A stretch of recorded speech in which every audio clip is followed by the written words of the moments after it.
In 2015, life goes on as usual in the small town of Greenfield, Colorado, with a population of just over 3,000. The town is a place where everyone knows each other, with Main Street dotted with historic buildings that have stood for more than a generation.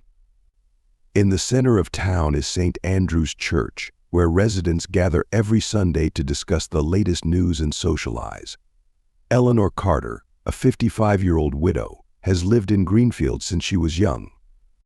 Her quaint and cozy home is located on the outskirts of town, next to Dutton Forest.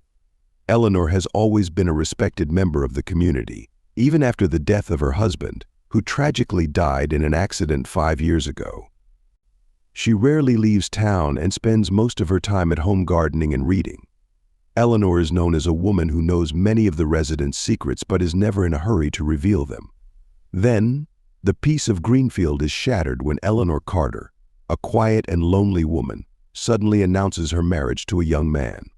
The groom, Ethan Blackwell, only 28 years old, causes surprise and excitement in this small community. No one knows why Ethan, a stranger from New York, has a connection with Eleanor. The townspeople gossip endlessly about this strange relationship, finding the age difference and their lifestyles incomprehensible. Ethan Blackwell is a charming man, with his handsome appearance and confident demeanor. He quickly attracts Eleanor's attention and wins her trust. Coming from New York, Ethan brings with him the mystery and elegance of a city man, but behind that lies a shady and mysterious past. Ethan has experienced many complicated relationships, and his life is always associated with fraud, taking advantage of others' trust to achieve personal goals. With his sweet talk and sweet promises, Ethan won Eleanor's heart. But in reality, his goal was to target her fortune and peaceful life. His relationship with Sophie Anderson, a 22-year-old girl, was the biggest secret Ethan tried to hide when he planned to marry Eleanor. Sophie Anderson was a passionate, charming, and innocent young girl. At the age of 22, Sophie lived in a neighboring town of Greenfield, where she worked part-time at a small fashion store. Sophie had no experience in complicated relationships and was easily drawn into the whirlpool of emotions with Ethan. With his charming appearance and clever lies, Ethan made Sophie believe that they would have a bright future together. She was completely unaware that Ethan had planned to marry Eleanor, only to exploit her for money and fortune. Eleanor's only daughter, Clara Carter, 25, has always been suspicious of Ethan's motives since he appeared in her mother's life. A strong, independent woman, Clara left Greenfield several years ago to pursue a career in Denver, but she has always worried about her mother.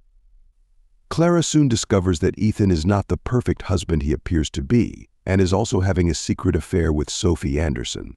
This affair, when revealed to Eleanor by Clara, sends the middle-aged woman into a rage whose consequences no one could have predicted. In the weeks leading up to the wedding, Clara Carter cannot shake the feeling that there is something wrong with Ethan Blackwell, the young man her mother, Eleanor, is about to marry.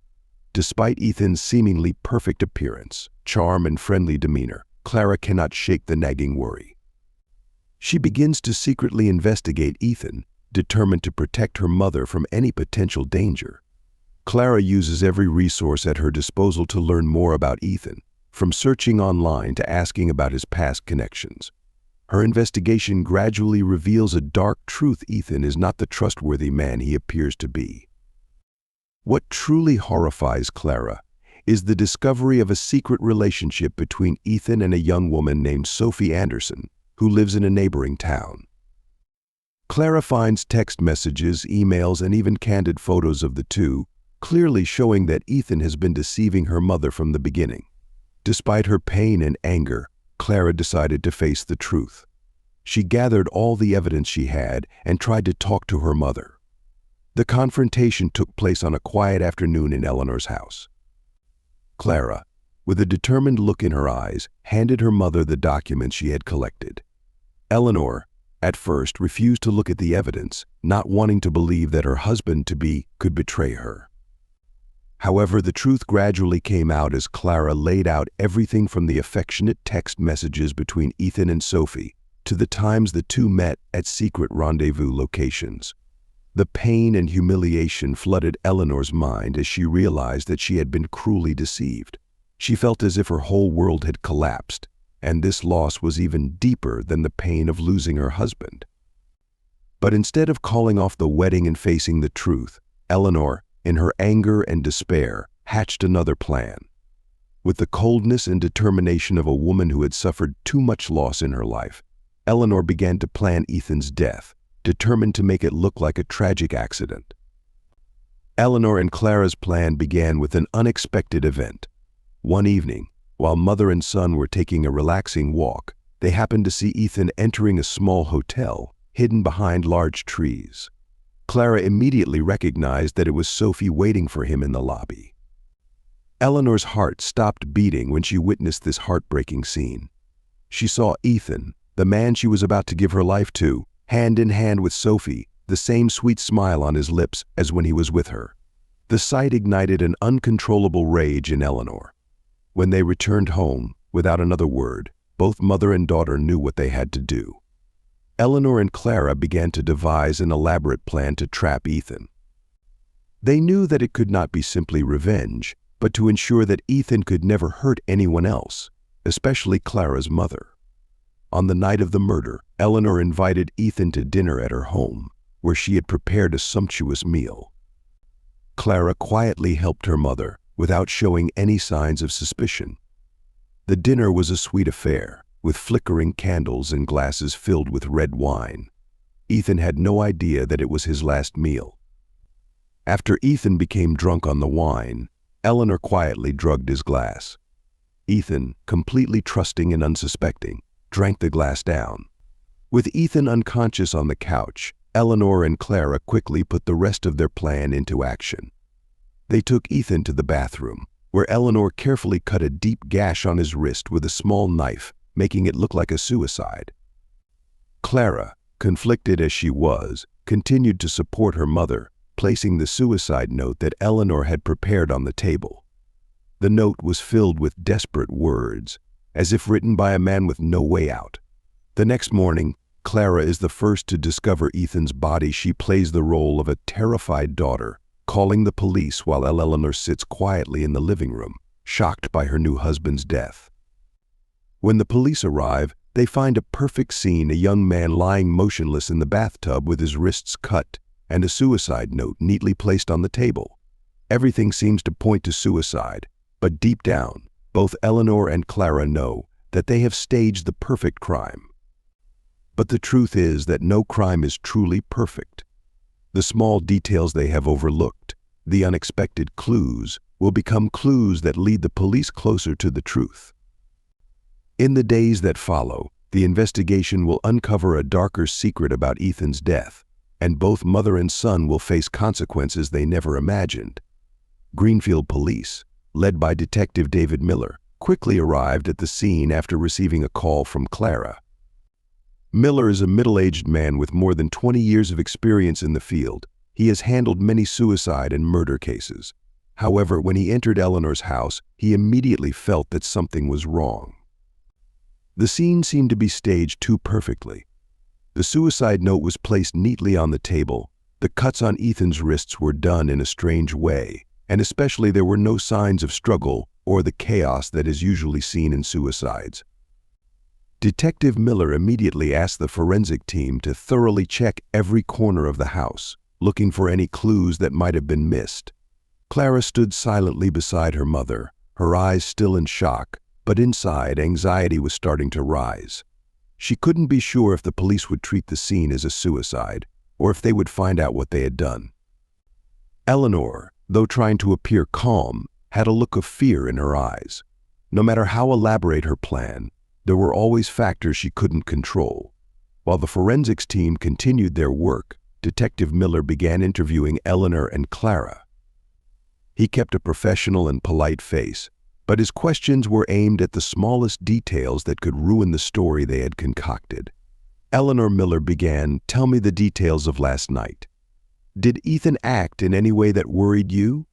Did he say anything that worried you?" Eleanor, with intense concentration, answered each question carefully.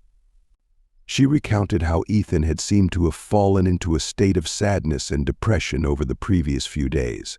She had tried to comfort him, but he could not shake off his feelings of despair. She also emphasized that Ethan had been drinking heavily the night before, which she thought had contributed to his tragic decision. However, when Miller turned to Clara, the young woman began to feel the pressure mounting. Despite her mental preparation, Clara could not keep the worry out of her voice as she answered the detective's questions. Miller quickly noticed the difference in the way mother and daughter responded.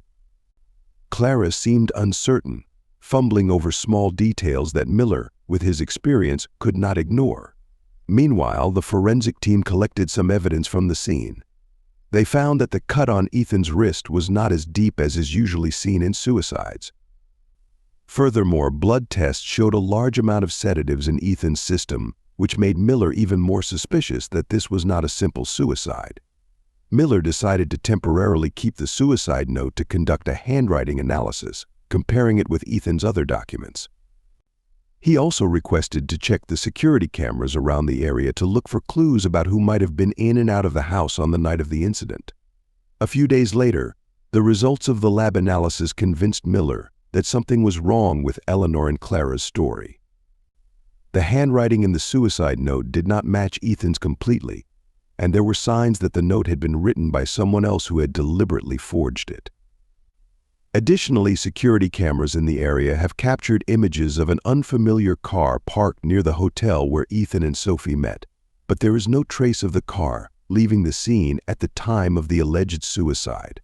Miller, with the instincts of a veteran detective, knows he is dealing with a murder disguised as a suicide.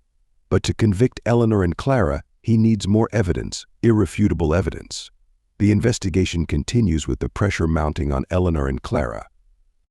They know that time is not on their side, and that the dark secrets they have tried so hard to keep hidden will eventually be exposed. But can Miller gather enough evidence to bring them to justice? Or will they continue to live in the dark with their crimes?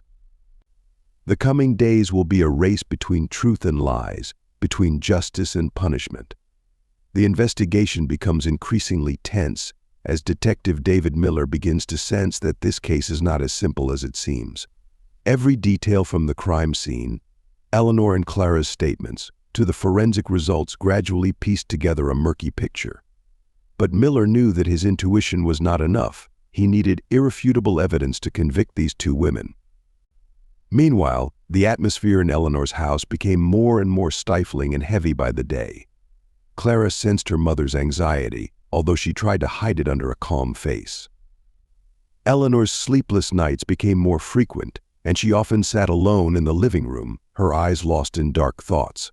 Clara was no better. Every time she looked into her mother's eyes, she felt the fear that they had gone too far, that the perfect plan they had come up with was gradually collapsing under the pressure of the investigation. One afternoon, Miller received the results of the lab analysis. The handwriting on the suicide note did not exactly match Ethan's. The slight differences in the handwriting, the shakiness of the handwriting, and the unnaturalness of the sentence made it clear that the note had not been written by Ethan himself. Miller immediately knew that this was a major breakthrough, but he had to be careful. One small mistake could have brought the case to a dead end. Miller decided to return to Eleanor's house with a different plan. Instead of continuing to ask about the night of the murder, he decided to find out about Ethan's relationship with Sophie, hoping that a different story would gradually emerge from there.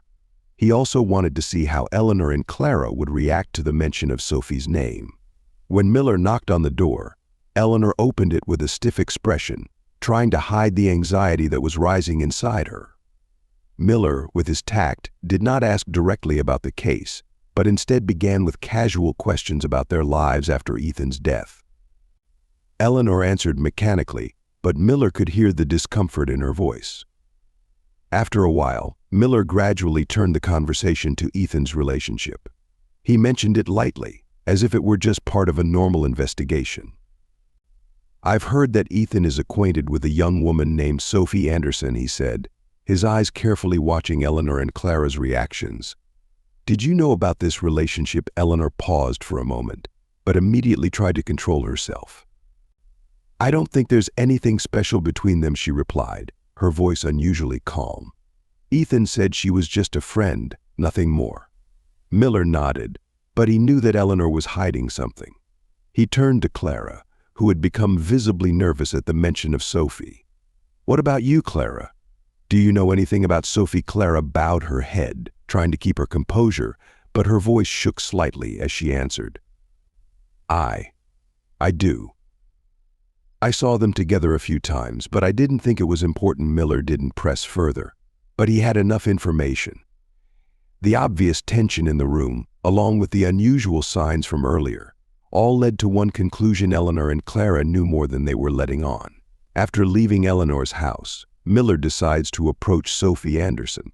He knows that Sophie could be the key to unlocking everything, if she knows more about his relationship with Ethan. Miller travels to the neighboring town where Sophie lives and begins a conversation with her. Sophie, a young girl with an innocent appearance but a fear in her eyes, is clearly unaware that she is being drawn into a much darker story. When Miller mentions Ethan's name, Sophie initially appears calm, but gradually, as he recalls the details of their relationship, uncertainty begins to appear in her eyes. Sophie admits that she and Ethan had a deep emotional relationship and that Ethan promised to leave Eleanor to be with her.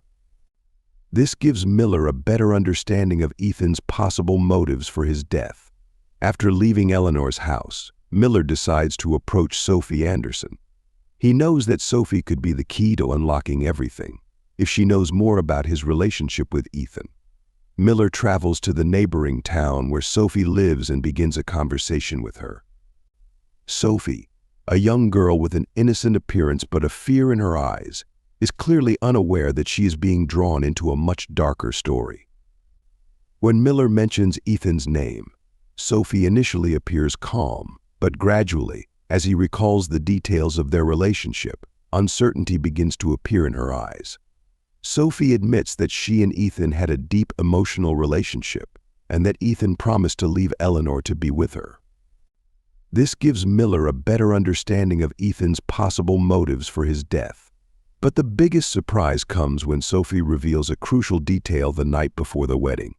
Ethan texted her, saying that he felt something was wrong and that he would see her one last time before deciding to end things.